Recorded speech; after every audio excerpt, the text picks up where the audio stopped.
Assalamualaikum warahmatullahi wabarakatuh. Wadia balad dongeng Ki Agus Jago di mana wae ayana. Alhamdulillah wa syukru ala ni'amillah. Kalayan diwuwuh ku qobul anu maha agung, dibarengan ku pangijabah anu maha kawasa, diiring ku kadeudeuh ka Nyaah Gusti anu maha suci. Urang ayeuna dugi kadangat ayeuna masih keneh tiasa ditepang dangukeun deui dina acara anu matuh kamemet urang sadayana, nyatana dina pagelaran dongeng Sunda jejer carita Nyi Kelet.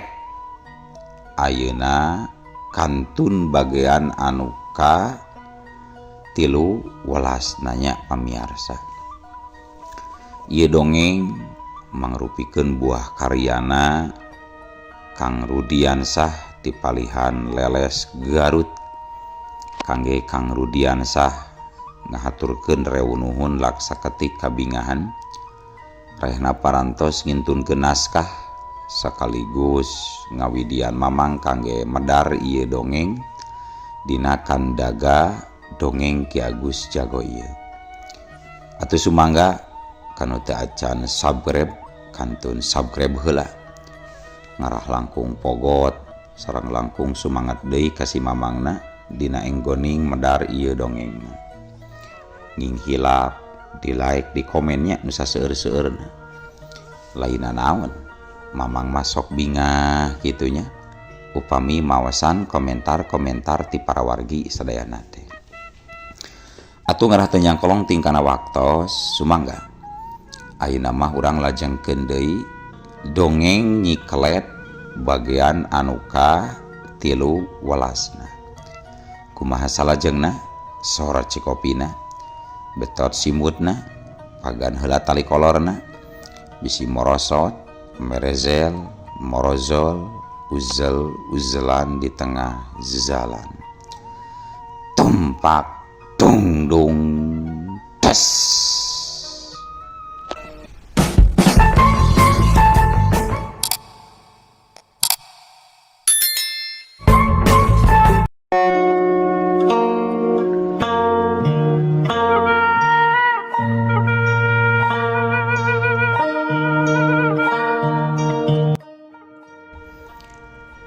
Harita nyaho-nyaho Mang Oleh geus aya di buruan hareupeun imahna ditangtungkeun ku si Jubah Bodas. Aman ayeuna Mang Oleh, tong salempang, cek si Jubah Bodas.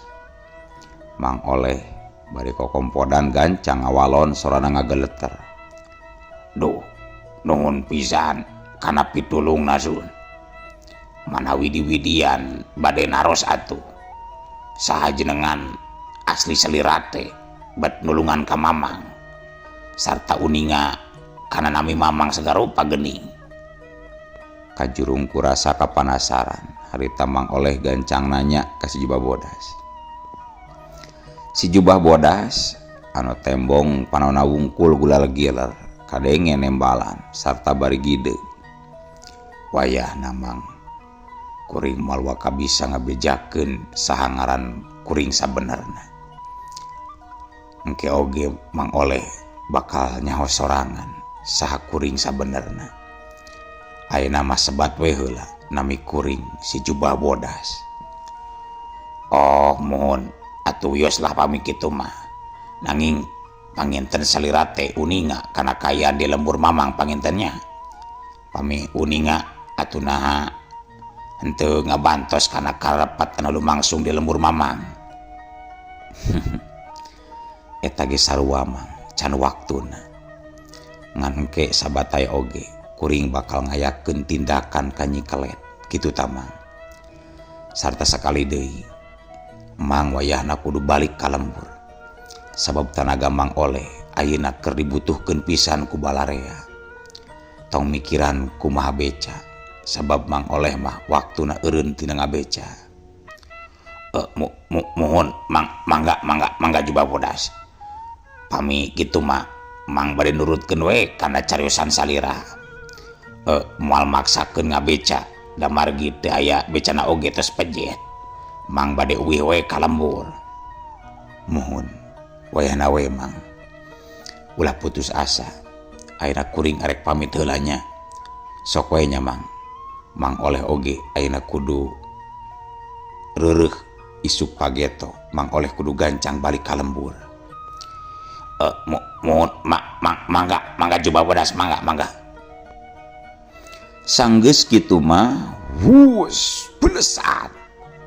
Si Tergos Bodas terus ngabelesat ninggalkeun Mang Oleh di buruan imahna. Ngapu ngawang-ngawang sarta samat dinya Mang Oleh terus mungkas guaran caritanana anu bari dibayangkeun adeganana. Kalian masih di Bandungan ku si Dorman sapara kanca di pos ronda. Terilah Mang Oleh kadenge nyarita deui.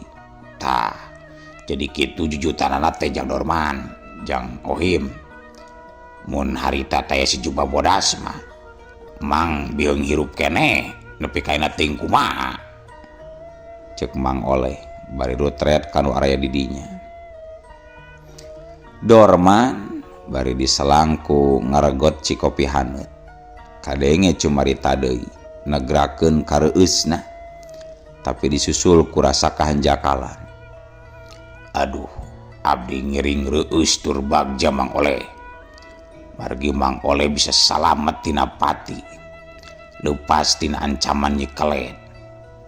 Ngan hanjakal si Jubah Bodas kunaon bede langsung ngabantu ka urang pilemburannya, jeung teu ngajelaskeun saha jati dirina anu sabenerna.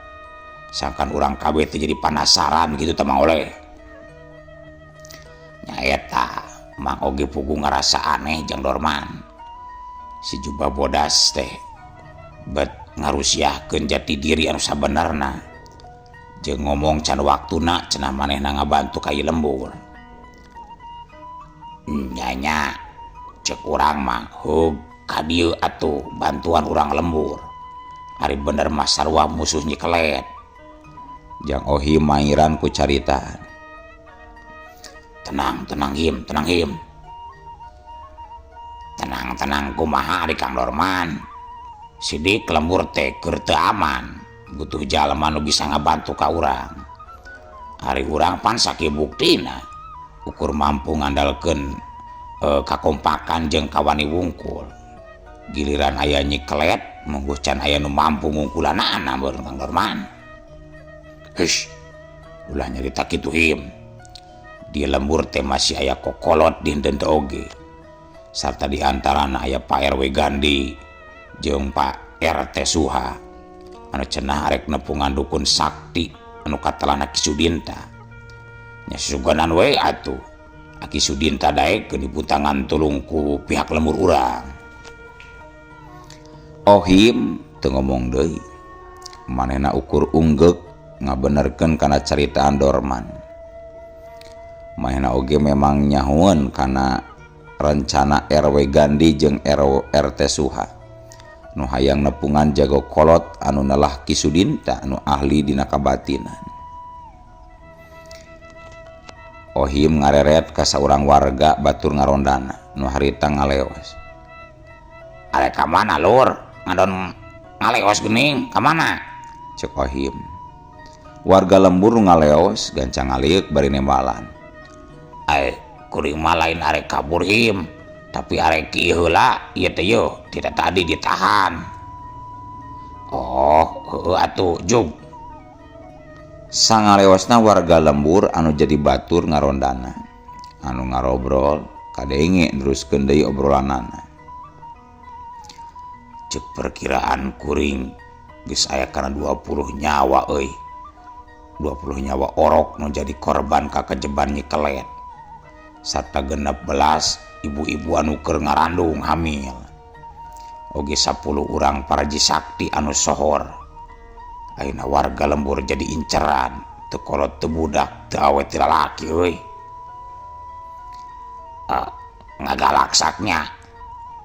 Ngagalaksak pisan mang.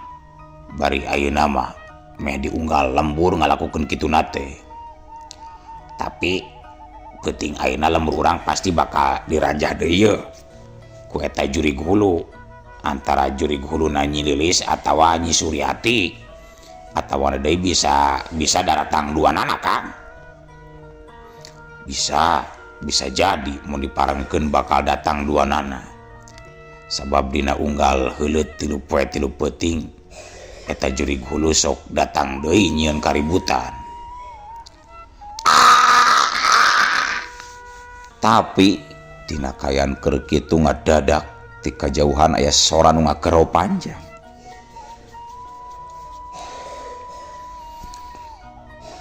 Anu di pos ronda opatanana meh barang pating curinghat laju carangkat tina tempat diukna masing-masing. Yang Darman, eta mah jiga sora Jang Apung anu ngagroti euy. Mohon Mang Oleh, jiga sora si Apung eta mah. Ayo urang susul bisi kumaonan. Harita opatanana ganjang murut tempat datangna sora. Apung teh nyaeta nu tadi ngingcid erek kieu teh. Serong opatanana narepi ka tempat anu dituju. Dorman jeung anu sejena langsung pating galero kaget. Masya Allah, Apung, Jang Apung. Barang opatanan narepi ka tempat anu dituju, kabeh pating galero nalika nempo hiji pamandangan anu kacida nyawakeunana. Jang Apung anu tadi rek kiih kiwari kasampak ngagantung di luhur dahan tatangkalan. Beuteung Jang Apung tobros katiir kudahan anu mencos jeung seukeut. Getihna nyak celakan kene. Malah lain kitu bae, sukuna oge masih kekerejetan. Dina waktu anu meh sarua caturkeun di tempat sejen,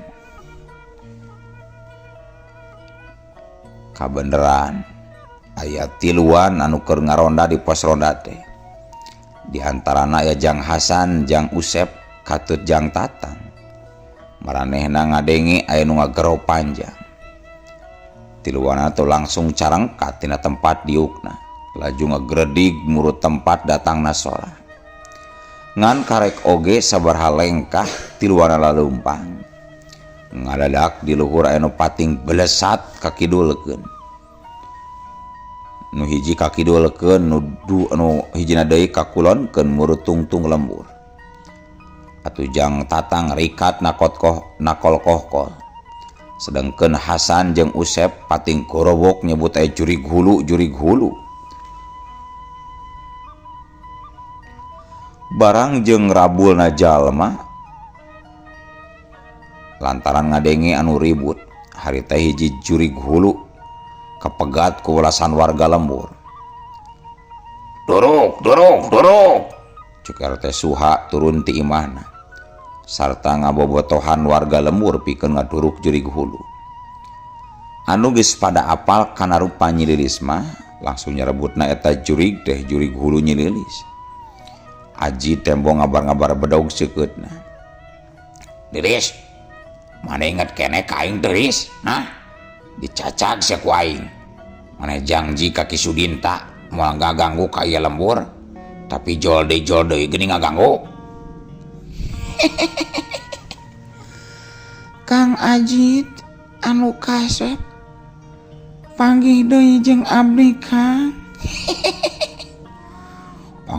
Panggih deui tapi anu panungtungan deuleu rasakeun sia. Ya si Ajit memang geus gemeseun ti sanggalna keneh. Manehna langsung ngagajreng bari ngaheumbatkeun bedog seukeutna diarahkeun kana pejit jurig hulu. Tapi bedog seukeut anu diheumbatkeun ku Jang Ajit ngadadak karobah wujudna jadi orai katingalina laju ngabelit ka leungeun Jang Ajit. Jeung aneh Eta orai teh tuaneun maco kajang Ajid. Jurig hulu nyililis muncereng ke warga lembur bari ngancam. Arandika sakabe sahabai anu ngusik kana kayan kaula hirupna moal selamat sia, khususna Andika RW Gandi. Nyawa maneh aya dina leungeun kaula adalah RW.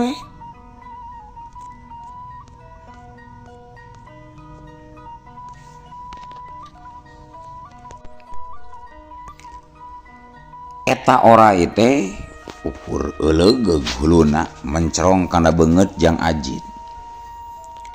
Jalma loba anu nempokeunana puguh we sarwakeun jeung ruas, sok inggis Jang Ajid bener-bener dipacok ku eta orai.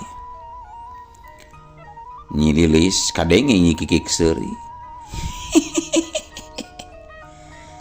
Kang Ajid, ulah coba-coba Kang, bisi cilaka.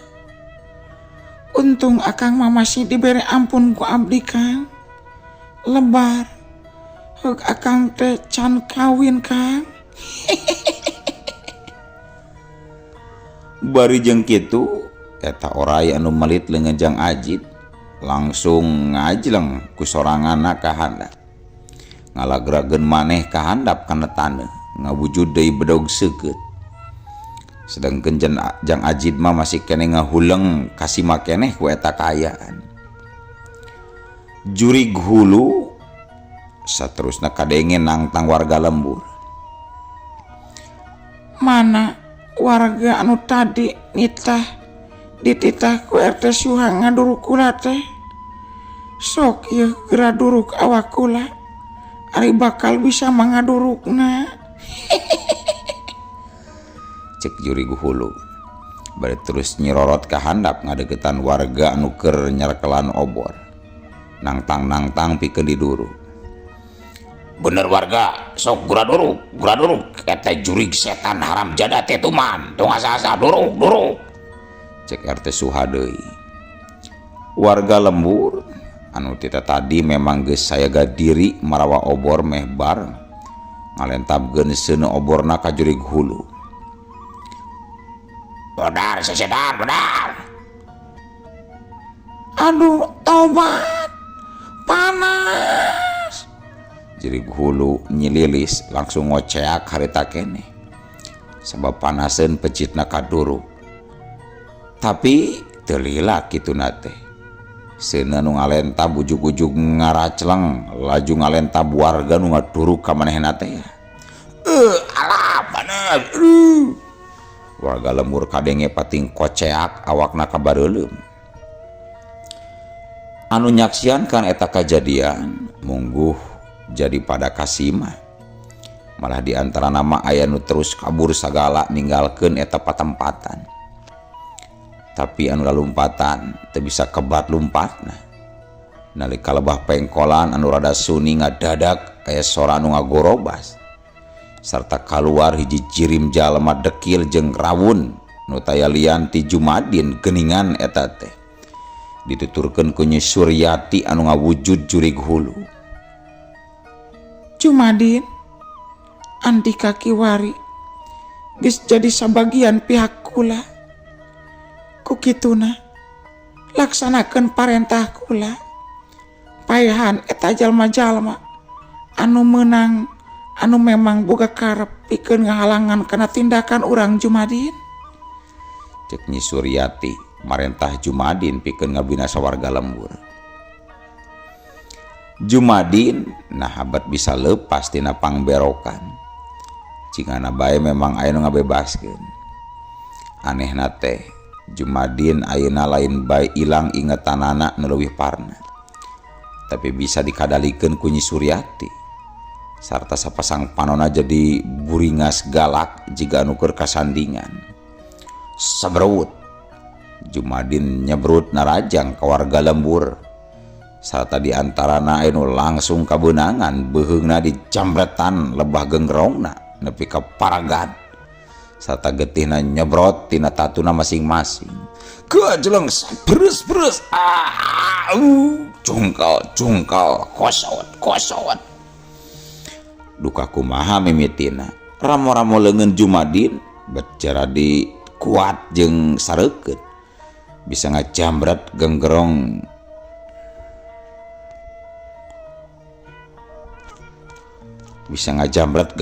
genggerong warga Pilemuran.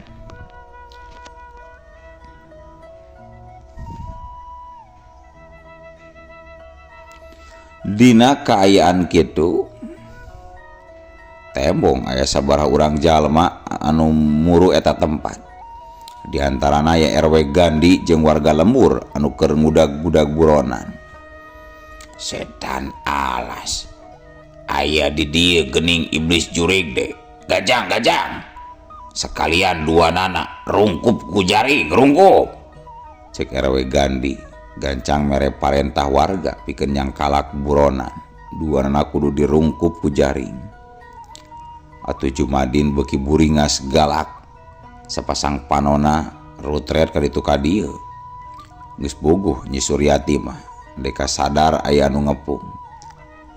Warga Lembur diantarana memang geus sayaga diri pikeun nyang kalak Nyi Suryati make jaring. Kalayan kapaksa Jumadin oge kudu dicangkalak model kitu. Leuwihna teh eta Jumadin memang jadi tambah ngabahayakeun kayanana. Jeung deui anu metakeun jaring oge tangtuna we ahlina. Asep Jabrik diantarana anu milu nyekel jaring teh dicekal ku 8 urang.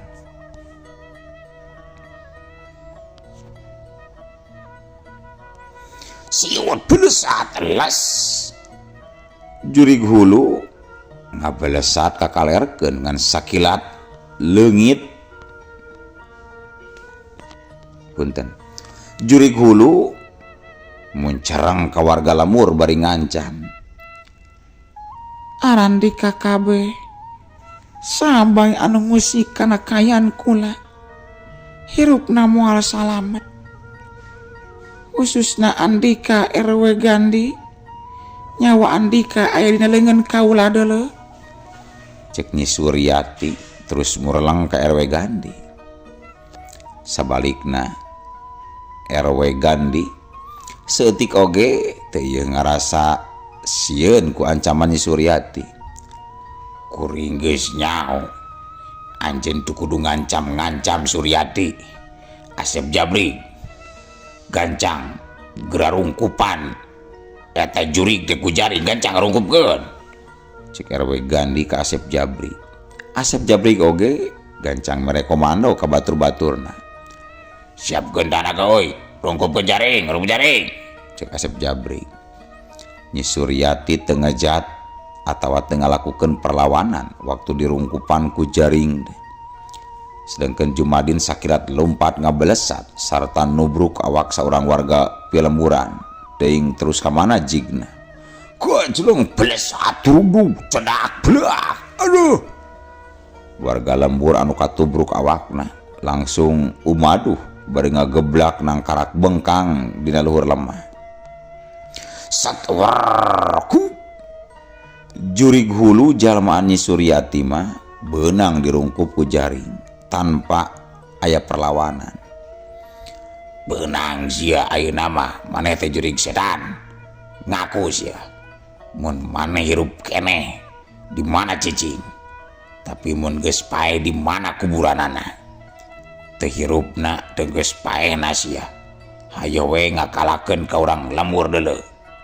Cek RW Gandi bener-bener ambek harita teh ka jurig hulu.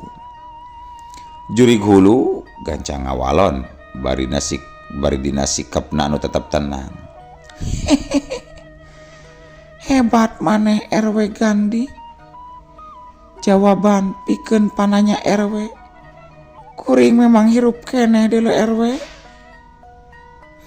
Di mana ayeuna maneh ngajedog? Mun nya maneh bener hirup keneh mah sia jurig. Nyarusiah atuh eta mah RW Gandi. Tempat kuring moal dibeja-beja ka batur. Arek dikumahakeun kuring ayeuna mun geus kieu RW Gandi. Maneh pantes dipaehan deuleu Suryati. Dibeulem ngarah teu terus jadi bibit berawit warga Pilemuran. Sok geura beulem diri kula. harinya mak Randika hayang ngaduruk kula. Iblis laknat, sok para warga gurad belum juri hulu pika sebelen deui tong dilihatkeun deui belum, cek RW Gandhi anu memang geus nafsu jeung gemes ka juri hulu anu sok nyieun Rajapati di eta pilemburan. Warga lembur diantarana memang aya nu geus sayaga mawa minyak kana jaliken katut korek api pikeun meuleum Nyi Suryati. Wur juri hulu terus dikucuran minyak salentisna laju dialungan korek api letaseuna terus ngabebelah seuneu ngaguruh di lingkung ku warga lembur. Warga lembur areuyahan nembongkeun kagumbiraanana lantaran musuh hasil dibinasa. Warga lembur boga kayakinan juri hulu jalema Nyi Suryati kiwari geus musnah kaduruh. Tapi rasa kagumbiraanana warga lembur betelila sebab kaburu kasambung ku kaanehan lantaran Asep Jabrik jeung RW Gandhi ngadadak leungit teu katingali aya di eta tempat. Da sapiraku RW Gandhi jeung Jang Asep jol indit kitu bae mah ninggalkeun eta patempatan tanpa aya alasan. RT Suha gancang ngajakan warga lembur pikeun neangan eta dua jalma kalayan mencar. Tapi boh rombongan RT Suha, boh rombongan nu sejena. Kabeh teu manggihan Asep Jabrik jeung RW Gandhi ka mana inditna. Kabeh jadi bingung kudu kumaha ngomongna ka Bu Intan pamajikan RW Gandhi jeung ka Nyi Ikah pamajikan Asep Jabrik. Harita kabeh lain bae teu manggihan dua jalma anu keur diteanganana. Tapi ngadon tepung jeung anu ngarempung jurig huluna Nyi Lilis. Jurig huluna Nyi Lilis ngarti kana kayaan. Langsung ngabelesat ninggalkeun eta patempatan. Nyi Lilis lain teu wani ngungkulan musuh-musuhna anu jadi ngalobaan. Tapi ngarasa yen Nyi Suryati geus eueuh geus ngejat ninggalkeun eta patempatan. Siut belesat las jurig hulu Nyi Lilis ngabelesat nuju ka kalerkeun ngan sakilat leungit tina teutepan. Jang Apud ngareret ka RT Suha bari nyarita. Aduh, kieu carana mah urang kudu gancang indit ka lembur Kisudinta teh apa RT. Kajen duan oge tina naon. Sarta RW Gandhi jeung Asep Jabrik mah keun we sina batur anu neanganana. Kayaan lembur kieu kala leuwih parna. Kudu aya nu bisa diandalkeun Pak RT. Cek Jang Apud ke RT Suha ngajakan buru-buru indit ka Kisudinta dina waktu deukeut-deukeut. RT Suha gancang unggek ngahayukeun. Hayu Jang Apud. Urang memang teu bisa cicingeun kitu bae tanpa ngayakeun tindakan naon-naon mangsa miara kamana di lembur. RT Dodi anu nyekel kalungguhan RT 11 di eta lembur kadenge mairan ku caritaan. Akang bade ngiring negrakeun pangrojong ieu teh ka Kang Suha kali Jang Apud saparakanca. Kalayan mudah-mudahan pamaksa dan selera duaan dijabah ku mantenna atuh soal leungitna RW Gandhi jeung Kang Asep Jabrik. Keun eta kayaan teh bakal jadi tanggung jawab kuring, cek RT Dodi. RT Suha marah mai waktu ngadenge RT Dodi nyarita kitu teh. Sarua pada tanggung jawab kana kayaan pilemburan anu keur kacau. Aduh, hatur nuhun Pak RW Dodi. Parantos ngiring tanggal waler kana ieu kayaan sanajan benten lembur. Cek RT Suha negrakeun kabungan. Tong aneh Kang Suha, sanajan urang benten lembur, benten RT, tapi gotong royong mah kudu dijalankeun. Komodi ieu urang sarua keur katibanan musibah. Piraku arek aing-aingan bae, lain kitu Jang Dorman. Cek RT Dodi bari ngareret ka Jang Dorman. Anu direret gancang ngawalun. Mohon Pak RT tos sakadahna urang silih bantosan mah sanajan benten dina hal kieu. Ohim oge tetinggaleun kadenge mairan ku caritaan. Pokona mah demi anu jadi korban kakajeman jurig hulu kuring siap ngabantu lah, cek Jang Ohim tandes. Ngan ku leungitna RW Gandi katut Asep Jabrik ulah kudu curiga jeung kudu apik neanganana. Mohon da atos nembe teh dipilarian tapi teu aya kalah kacape neanganana deui. His sanes kitu anu dimaksud ku abdi mah Kang Suha. Lajeng naon atuh dimaksud selera teh? Kieu ye tadi aya 2 warga nyobaan ngaduruk jurig hulu tapi kejadian saterusna munggu aheng kacida margi sanes jurig hulu nu kabeulem tapi ngadon warga lembur duaan anu kaduruk. Cek RT Dodi nuduhkeun 2 layon anu tutung lantaran kaduruk. Lang RT Suha saparakanca jadi ngahuleng ngaragamen, malah terus pada ngabayangkeun mangsa seunedurukan masih ngaguguru. Anu katingali teh asli jurig hulu jalmaan Nyi Suryati nu kabeulem bari kadenge jeritan tarik taya tanda-tanda salah sasaran. Tapi kamana atuh RT Gandi jeung Asep Jabrik nu sabenerna. Habat bisa ngadadak ngaleungit teu puguh. Eta nu jadi bahan pamikiran urang lembur. Tapi dina kayaan keur kitu atuh ari ujug-ujug eueuh waktosna kabujeng seep wadia balad dongeng Ki Agus Jago. Keun atunya ieu dongeng teh urang cekapkeun we heula dugi ka dieu. Insyaallah enjing pageto baris dilajengkeun deui. Atuh kutuk ku kitu ku kieuna mamang sejamit mungkur amit mundur ti payunan para wargi sadayana. Ayo Assalamualaikum warahmatullahi wabarakatuh.